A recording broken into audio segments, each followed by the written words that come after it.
Entonces, si empezamos a meternos por qué los secuestros son violentos o por qué antes no eran y ahora sí son, la violencia es ubicua, esto significa llega por 360 grados, en un proceso de secuestro por rescate. Y el daño físico y psicológico para la víctima es un intermediario entre las amenazas y un desenlace fatal. Entonces yo tengo las amenazas y tengo un escenario extremo que es la muerte. Y la forma en que las amenazas se hacen y se cumplan, pues van a empezar a ser indicadores de decir, mira, este es perro que ladra y no muerde, con mucho cuidado, porque este es perro que muerde y no solo muerde y arranca y no suelta, ¿no? Entonces, si un secuestrador gestiona adecuadamente el uso y el control de la violencia, ¿qué va a hacer? Pues exacerbar su credibilidad, en donde vas a decir, si no les cumplo, si denuncio, si no obedezco, si no pago, pues lo más seguro es que esto termine muy mal. Si portándonos bien nos está yendo mal, imagínense que lo desobedezco o que denuncio. Entonces, pues, se vuelve un punto clave, ¿no? Es como el bastón, como si manejara un helicóptero, el uso de la violencia y cómo la gestión. Para ellos es crucial el poder establecer la credibilidad de una amenaza de muerte. Entonces, bajo este contexto, la violencia ejercida es un factor de unificación que puede ser leído como un instrumento que se utiliza para realzar su credibilidad, especialmente la amenaza de muerte, dejándoles saber a las familias las consecuencias del no pago o de la desobediencia. Incluso aquí puede haber un proceso que llamamos transferencia de culpa, en donde dices, pues, porque tú no pagaste, o porque tú denunciaste, o yo te dije. Piénsenlo en aquellos que tienen hijos. ¿Cuántas veces dieron una nalgada o un manazo y después de darlo dijeron, ya ves lo que me haces hacer? Me quito ese guamazo que le puse al chamaco. ¿Por qué? Pues porque te dije, no lo hagas, no lo hagas, no lo hagas, no lo agarres, y al final lo hiciste, ¿no? Digamos, equiparándolo con esto, podríamos entender un poquito por lo mejor. Entonces, acorde a estudios, hay dos tipos de violencia, dos formas en que la violencia se utiliza. La violencia de carácter impulsivo. Nos la podemos entender en esta ciudad en las mañanas cada vez que manejamos, ¿no? Los que se bajan y se agarran a guamazos o se rayan los coches porque no dejó pasar el uno al otro. Impulsivo significa, sin plena planeación, reactivo. Me calenté, pero me calenté en 2 segundos. Por otro lado, la violencia premeditada, planeada o instrumental. Yo voy a saber cuándo, cómo, a qué hora, cómo lo voy a hacer, y esto tiene un fin. Entonces, tenemos dos tipos de violencia reactiva y violencia instrumental. La violencia reactiva es una reacción espontánea y violenta, normalmente debido a una disputa, provocación o frustración, e incluye una respuesta hostil y negativa. Aquí hablamos un poquito de lo que sería la invasión de las porras a los campos de fútbol soccer. El agresor fue empujado a agredir, y es la teoría de la frustración-agresión lo que respalda. Se meten los del Atlas a montarle la madre a sus jugadores porque no le están poniendo las suficientes ganas al partido y la Chivas nos está madreando, ¿no? Y dices, wow, qué primitivos, pero ¿qué? Traen esta teoría tras respaldando eso. Violencia instrumental, contraria a una provocación o frustración, esta tiene razones predatorias, o sea, tiene un fin, claramente orientadas con objetivos definidos para lograr una meta. Perdón, le puse un meta. Su motivación se funda en 2 factores: el apetito que yo tengo por conseguir lo que quiero y esa recompensa. Entonces, el agresor dice, yo fui jalado a agredir. Y aquí hablamos de la teoría de aprendizaje social, en donde dices, pues yo crecí en un hogar donde mi papá le pegaba a mi mamá y me pegaba a mis hermanas, y yo cuando llegué a ser adulto, híjole, yo le pego a mi vieja, ¿no? Porque fue, conforme fui creciendo, aprendí cosas que, bueno, me pueden dejar valores, me pueden dejar cosas antivalores, ¿no? Y entonces, ¿qué dicen? Pues es que es mi camino, ¿no? El papá golpeaba o yo fui agredido sexualmente y me convierto en un agresor sexual, ¿no? Entonces, la violencia es el medio para lograr un fin y para los secuestradores su valor estratégico. Y habrá quien lo entienda perfectamente y habrá quien lo entienda de una manera mucho más dura. 4 tipos de violencia, y obviamente aquí pues aviéntenle los cócteles y hagan las mezclas que se les peguen la gana, porque pueden ser la 1 con la 2 con la 3 con la 4. Violencia psicológica, son actos planeados con anticipación, hay poca interacción con la víctima. O sea, en ese sentido no están en la misma habitación, normalmente la víctima la tienen aislada, pero la interacción que hay con la víctima casi siempre es violenta, pero no lastima, o sea, no agreden el cuerpo, pero despedazan el alma, despedazan el corazón, despedazan la psique de la gente, ¿no? Los confinan, los vendan, les dicen que los van a ejecutar, les ponen tijeras en los dedos o en las orejas y no les cortan nada, les ponen música a todo volumen todo el tiempo, no los dejan ir al baño, pues la gente, imagínense, patina sus propias expresiones corporales, no te dejo dormir, y entonces no te lastimo, o sea, realmente no hay un ataque, pero tu alma y tu corazón y tu mente le estoy haciendo pedazos. Recompensa, manipulación psicológica entre agresiones como las que les platiqué y premios. Ahora, ¿qué es un premio? Pues un premio puede ser comer lo que quieras comer, bañarte con agua caliente, tener una ropa que no apeste a sudor, tener una revista que puedas leer. Ejemplo, lo que les acabo de decir. Ahora, curiosamente, cuando la violencia se ejerce de esta forma, permite el que se empiece a desarrollar empatía con el malo, y esto finalmente empieza a ser un manto protector para la víctima, ¿no? Y no voy a decir el que le caiga bien, pero sí el que digas, pues no es una mercancía ni es un bulto, sí es una persona, y se llama Carlos, y tiene 2 hijos, y le va a Toluca, y se emociona en el Super Bowl, de chavito tocando una banda de rock. Ese tipo de detalles, ¿no? O sea, evitar un proceso de deshumanización. Tercero, dolor, pues no es muy difícil de explicar, ¿no? La manipulación psicológica es mínima, lo importante es causar lesiones físicas y sufrimiento. Interacción interpersonal sumamente hostil, cualquier tipo de ataque al cuerpo que provoque dolor. Hay mucha interacción de la víctima, pero normalmente en aislamiento, o sea, no están en la misma habitación tampoco, y el comportamiento tiende a ser más de estos hijos de la fregada que nada más tienen $500,000 cuando sabemos que tienen 5 y ¡pum! Una guerra de patadas a la víctima, ¿no? Ejemplos, pues ahí está, ¿no? Digo, y obviamente lo que ustedes me quieran agregar, seguramente no son todos, pero incluso puede ocurrir esto y que no se lo transmitan a la familia, que se quede aquí adentro. Ahora, cuando pasamos al cuarto tipo de violencia, que la imagen lo dice todo, terror, es una mezcla entre manipulación física y psicológica, operación sistemática de la violencia sin importar lo que haga la víctima o la familia.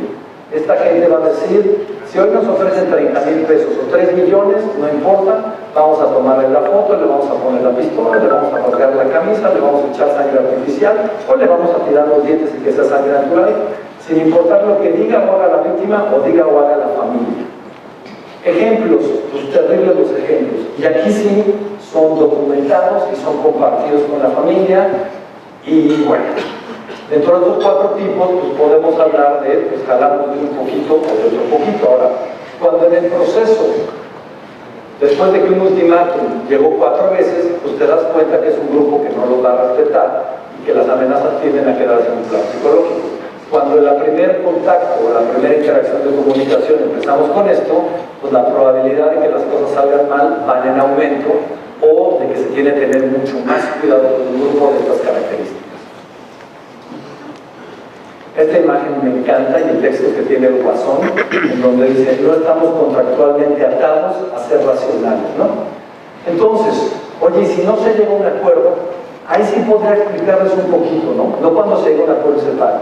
Cuando no se llega a un acuerdo, dices, el matar a una víctima puede servir para un propósito dual, en negociaciones fallidas en las cuales no se llegó pago alguno. Sirve para demostrar que algunos criminales tienen sus reglas en un mundo fuera de la ley, y en una segunda instancia, para compensar las pérdidas por la falla en ese pago de rescate. Podría decirles un poco lo que sucedió en un caso como el de Silvia Vargas, para descansar. Entonces, yo destruyo la mercancía, o sea, voy a quitarle la vida al rey, y de esta manera guardo las apariencias, mantengo mi credibilidad, que es base, para que mi reputación no se afecte y yo pueda seguir secuestrando. Es más, por el gremio. ¿Por qué aquí tenemos un código? ¿Y por qué se lee lo que se lee cuando inicia el desayuno? Porque de alguna manera lo que haga uno de nosotros afecta al otro. El accidente del camión blindado en no sé qué esquina acaba repercutiendo en empresas de servicios de seguridad, porque la gente dice todos son iguales. Aquí es similar. Le dicen los malos, mira, tú machínate, no les pagues, y al final lo van a acabar soltando. Pues se acaba el tema de secuestro. Digo, a ver quién es el primer valiente que hace eso, ¿no? Entonces, las bandas están organizadas, y aquí esta información ya empieza a salir del trabajo de investigación que tuve la oportunidad de hacer en el Cerezo número 1 en Chihuahua, donde todos los secuestradores del Estado están confinados en una sola prisión, en el módulo 1 y en el módulo 4. De alguna manera, digamos que estos le van a las Chivas y estos a la América, y los tienen separados para que no se agarren a trancazos, básicamente facciones criminales o distintos cárteles. Y entonces, la información que les empiezo a presentar a partir de aquí, pues tiene que ver con lo que ya extraigo de ellos, ¿no? Entonces, cualquier tipo de organización, no necesariamente criminal, sus empresas, sus despachos donde ustedes trabajan, uno, tienen un objetivo, la esencia y razón de su existencia, ¿qué es lo que haces? Dos, la estructura, cómo vamos a lograr ese objetivo, los diferentes componentes de la organización, la interacción entre ellos y cómo se relacionan entre sí. Y entonces, esta gente, digo obviamente explicándoselos, no precisamente con las palabras que vienen aquí, que son un poquito tal vez más académicas, dicen, existen tres tipos de estructuras en las cuales se organizan los secuestradores para llevar a cabo esto. Estructuras de corte jerárquico. Un alto mando, vamos a suponer que si hablamos en términos militares, pues dices el general y los coroneles y los sargentos y los cabos, o sea, un organigrama en donde dices, a mí me dijeron y yo actúo, no cuestiono, no pienso, no opino, obedezco. Si el líder, el de rojo, pues tiene la suficiente cuerda y la piedra le gira como para tomar decisiones, probablemente las cosas van a salir mejor. Si es alguien como los rojos, en el caso de Iguala, que dice, sí, no bronca, en 30 segundos decido eliminar a 40 personas de la faz de la tierra, pues los de abajo no van a voltear y dicen, pues chin, a lo que va. Organizaciones de corte funcional, en donde cada quien tiene su tarea. Tú no te metes con lo mío, yo no me meto con lo tuyo. O sea, tú levantas, tú cuidas, tú negocias, tú lavas dinero, tú colectas. Y de alguna manera hay un cierto balance, porque lo que ocurre en esta mesa puede acabar afectando a lo que ocurre en esta otra mesa. Pero las decisiones no se toman en conjunto, intervienen en cierta fase del proceso y después de esta fase me retiro y me voy para afuera. Y organizaciones, no voy a decir familiares, de corte familiar, en donde sí puede haber gente relacionada, voy a decir, de sangre, en donde de alguna manera hay un balance, sí hay un liderazgo, y sí hay un jefe de familia, ¿no? Ilustrado aquí por la personita en rojo. Pero normalmente en este tipo de organizaciones hay voz, hay voto, hay opiniones, y las posiciones extremas se pueden neutralizar. Donde alguien se superaloca y dice, vamos a matarlo, alguien voltea y dice, tranquilo, oye, ya se puso como loco esta ayuda, a ver, no, y puedes neutralizar esas posiciones extremas, cosa que no se puede hacer aquí. Aquí obedeces, tú obedeces, incluso para un plato roto.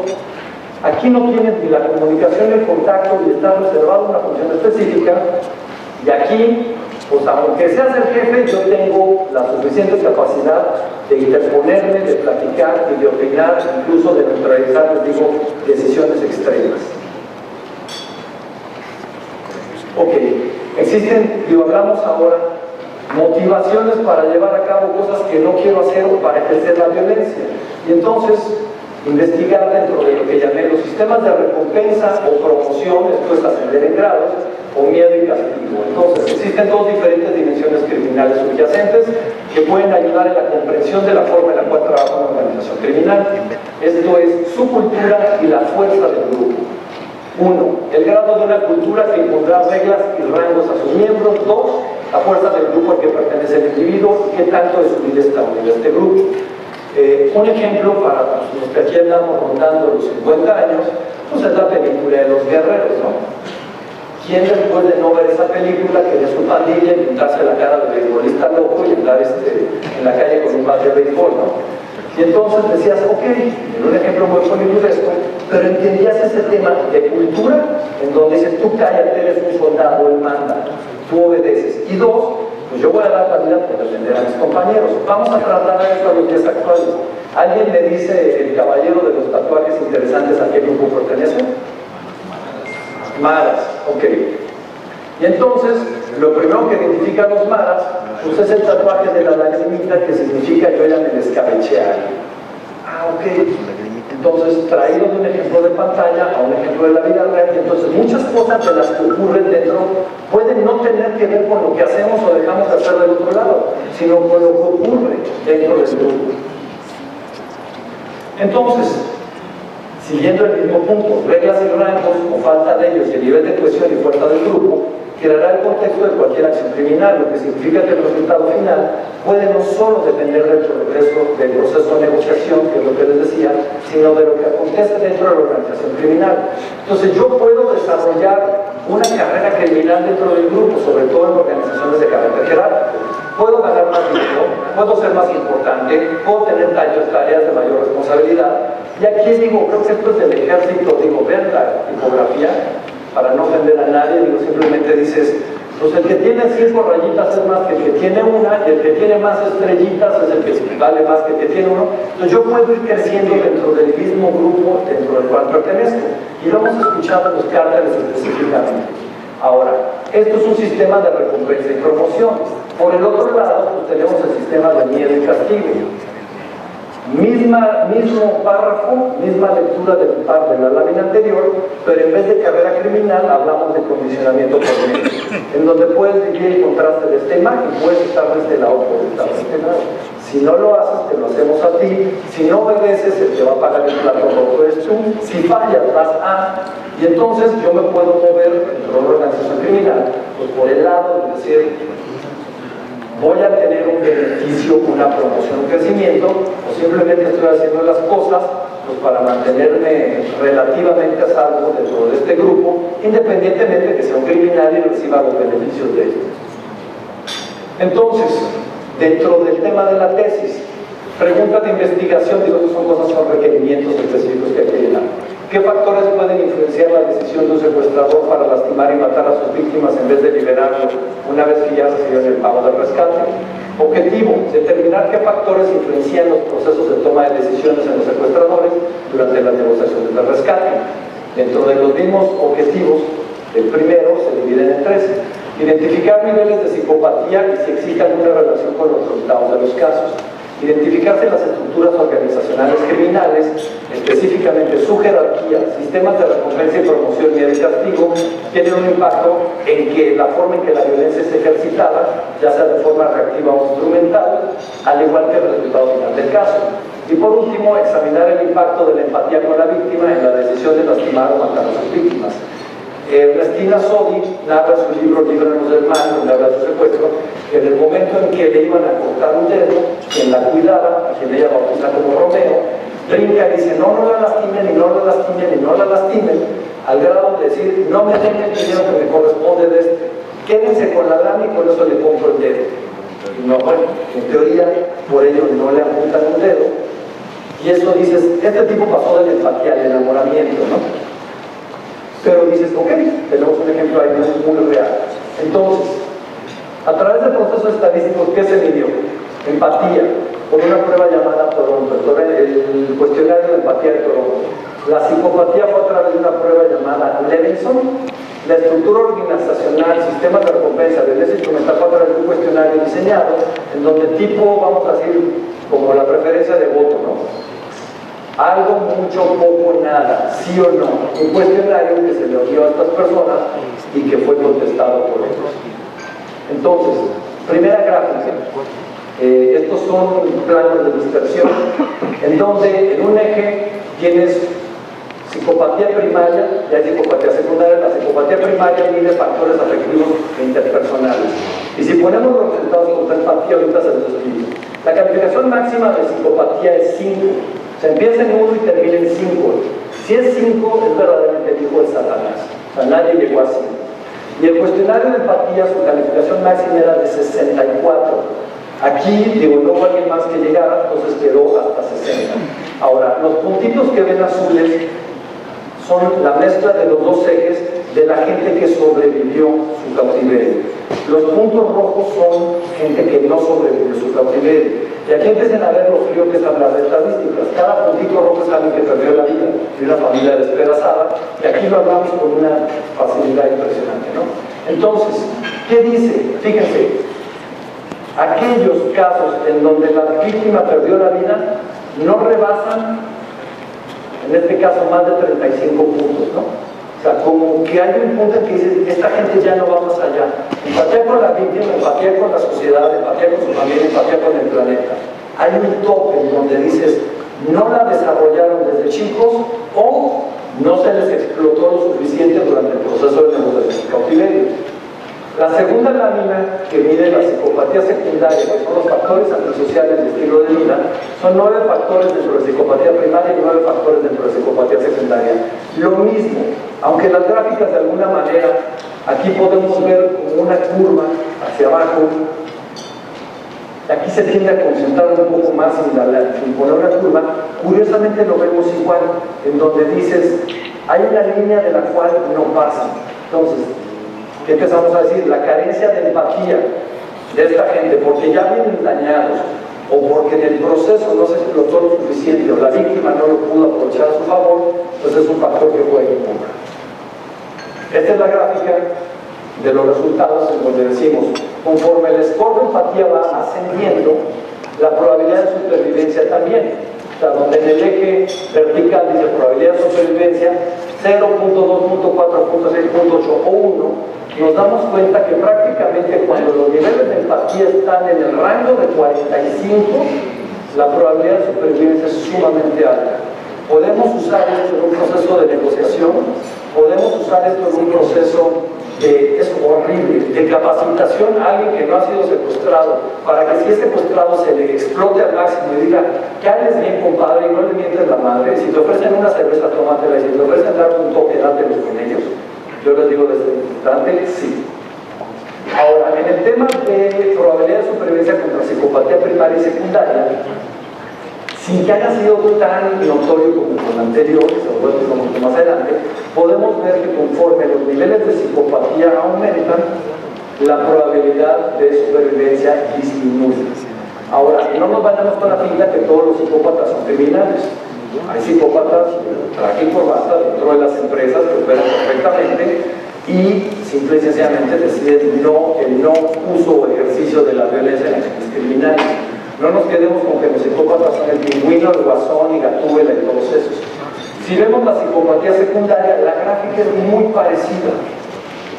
Digo, lo mismo, conforme avanzan los niveles de psicopatía, esto es un poquito menos, las probabilidades de supervivencia van hacia la baja. Ahora, en la gráfica de pastel, arriba a la izquierda, dentro de la gente fueron 114 personas los que finalmente funcionaron para el estudio. Dentro de ellos, el 43% de estos 114 pertenecían a estructuras jerárquicas, el 25 organizaciones funcionales, el 25 organizaciones de corte familiar y el 7% dijo, pues yo no tengo idea qué tipo de organización, ni me entiendo, o no supe, o no me dijeron, o me agarró la policía antes de que yo entendiera ni qué onda. Ahora, dentro de los casos que perdieron la vida, que vieron en la gráfica anterior, el 84% de los casos perteneció a estructuras de corte jerárquico, 12% corte funcional y 4% de corte familiar. Entonces empezamos a ver donde dices, híjole, ya es solamente un mandamás, tipo los cárceles, en donde por radio digo, sí, escabéchatelos. Dices, las estructuras jerárquicas no tienen contrapesos. Las estructuras funcionales, de alguna manera tal vez hay un respeto dentro de un equilibrio en las mismas células, y las de corte familiar, por supuesto que hay un balance y un proceso de platicarse, de pros y de contras. Entonces, la información es alimentada ya un software llamado SPSS, que es uno de los que más se utilizan en términos de estadísticas, y utilicé lo que son las regresiones logísticas. ¿Qué es lo importante en las regresiones? Lo siguiente. Es utilizado para predecir el resultado de una variable dependiente. En este caso la variable dependiente era ¿sobrevivió o no sobrevivió? Es una variable dicotómica, sí o no. ¿Vivió? ¿Murió? En función de las variables independientes o predictoras. Es útil para modelar la probabilidad de un evento ocurriendo como funciona dentro de otros factores. Entonces, si la organización es de este corte, vivió o no vivió. Si hubo violencia de este estilo, vivió o no vivió. Entonces, ese fue el modelo utilizado del cuestionario que se obtuvo, y esto es lo más relevante, o lo que finalmente tuvo un valor que se llama valor P superior al 95%, lo cual te dice el grado de certeza es muy elevado, ¿no? Cuando es menor al 95% en términos estadísticos, normalmente se desecha y dicen la relevancia no es suficiente. Dentro de las organizaciones jerárquicas, esta fue la pregunta que tuvo la mayor relevancia. En caso que la víctima fuera lastimada, ¿era esto siguiendo las órdenes del líder o de alguien más? Y la respuesta de algo, poco, mucho, nada, fue siempre. Dentro de organizaciones funcionales no hubo ninguna respuesta que fuera lo suficientemente determinante, y en organizaciones de corte familiar, en caso que la víctima fuera lastimada, ¿era esto siguiendo las órdenes del líder o de alguien más? La respuesta fue nunca. ¿Qué nos tiene que indicar esto? La decisión la toma una persona, la decisión se toma en consenso por grupo. Dentro de los sistemas de miedo y castigo, en la gráfica de Pay en la parte superior, los miembros de la pandilla a la que pertenecían eran castigados de cualquier forma si fallaban al obedecer órdenes. 75% decían sí, sí había algún tipo de castigo, y 25% decían que no. ¿Alguna vez seguiste órdenes por temor a que te lastimaran? 90%, de hecho es 89.6%, 90% dijo sí, 10% tiene dijo no. Entonces empiezas a ver la relevancia que tiene la no obediencia y las fallas dentro de un grupo de características criminales como puede ser secuestro. Dentro de los sistemas de recompensas y promoción, en la organización a la que pertenecías, ¿existía algún sistema de rangos que distinguiera a los diferentes integrantes entre sí? 42% dijeron sí, sí existe, y dentro de este 42%, el 84% provenía de organizaciones jerárquicas. La gráfica de abajo, en la organización a la que pertenecías, ¿existía algún sistema de recompensas por seguir órdenes? Solamente un 39 dijo que sí, y dentro del 39, el 80 venían de organizaciones jerárquicas. O sea, me puede más el miedo y me puede más la desobediencia que me premien o que yo ascienda dentro de mi grupo de organización. Entonces, ¿cuáles eran las metas? 1. Identificar los niveles de psicopatía y su relación con los resultados de los casos. 2. Examinar el impacto de la empatía entre la víctima y los secuestradores en la decisión de lastimar o matar a la víctima. 3. Identificar si las estructuras organizacionales, recuerden el tema de jerarquías, sistemas de promoción, recompensa o miedo y castigo, tienen un impacto en el uso de la violencia, ya sea reactivo o instrumental. Y por último, si la manera en que el grupo está organizado tiene influencia en el destino final de la víctima. Y entonces, si llegamos al tema de conclusiones, ¿qué sugieren los resultados? Los secuestradores que desarrollan un mayor grado de empatía por otros son menos propensos a matar a sus víctimas. 2. La psicopatía juega un papel importante, pero no es un factor definitivo en la supervivencia de la víctima. 3. Las organizaciones jerárquicas tienen una mayor tendencia a matar a sus rehenes sobre organizaciones de corte funcional o de corte familiar. Los secuestradores están mayormente motivados por miedo, castigo y represalias, y no necesariamente por dinero o mayores rangos. Entonces, desafortunadamente todo indica que la violencia en contra de la víctima, sin importar su intensidad o el grado de su profundidad, será un evento inevitable en un proceso de secuestro por rescate. O sea, si jugamos a decir que no se pongan como lobos, que no se pongan violentos, por supuesto que lo han hecho y lo van a seguir haciendo. Hay que aprender a gestionarlo ellos, y hay que aprender a gestionar y tratar de controlar desde este lado. La violencia se utilizará mayormente de manera calculada, estratégica y de alguna forma racional. O sea, si la familia dice, estos están locos, les aviento a la caballería. Entonces, dentro de su, voy a decir, locura criminal para una sociedad legal como los que estamos de este lado, tenemos que entender pues, que tienen ciertas reglas y ciertos parámetros y ciertas fronteras y cierta palabra que también puede cumplir. Y decíamos, y muy tristemente, con este crimen en particular, si una conducta prueba ser exitosa, entonces es muy probable que sea repetida. El niño que se tora al piso y hasta que le compran la paleta, pues se va a seguir tirando al piso hasta que le pongan dos nalgadas y no le compran la paleta. No es tan fácil decir al secuestrador dale dos nalgadas y que no final dinero. La forma en que el grupo está organizado refleja diferentes estructuras sociales, estilo de liderazgo y procesos de toma de decisiones. También determina la operación del mismo. Parecería que aquellos con mayor grado de autonomía en sus organizaciones tienden a manejarse con un mayor grado de crueldad hacia la víctima. ¿Por qué? Pues porque nadie les va a hacer nada a ellos, ¿no? O sea, hay una impunidad dentro de su propio grupo e incluso al momento final de decidir su liberación. Los factores psicológicos y sociocriminales tienen una influencia definitiva en la forma en que se toman las decisiones desde el inicio hasta el final del caso.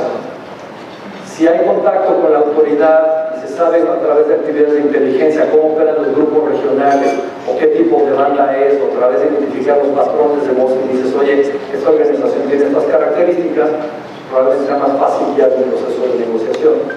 Si no hay contacto con la autoridad, no hay información, pues esto puede quedar un poco vacío. Aquí me doy un tiro en la pata, y hay que reconocerlo. Si las recompensas se pagan por rutina, considerando que son el mejor y más seguro método para recuperar a la víctima, entonces los secuestradores no perderán su motivación para seguir haciéndolo. Nuevamente, la teoría de la opción racional.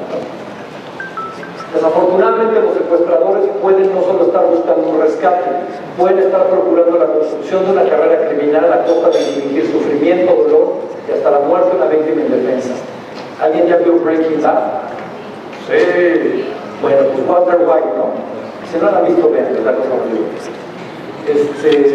Es un auténtico reto el poder predecir si una organización criminal honrará su palabra y respetará la vida de la víctima aún después de haber pagado el rescate. Pero se pueden explotar los factores de protección al máximo.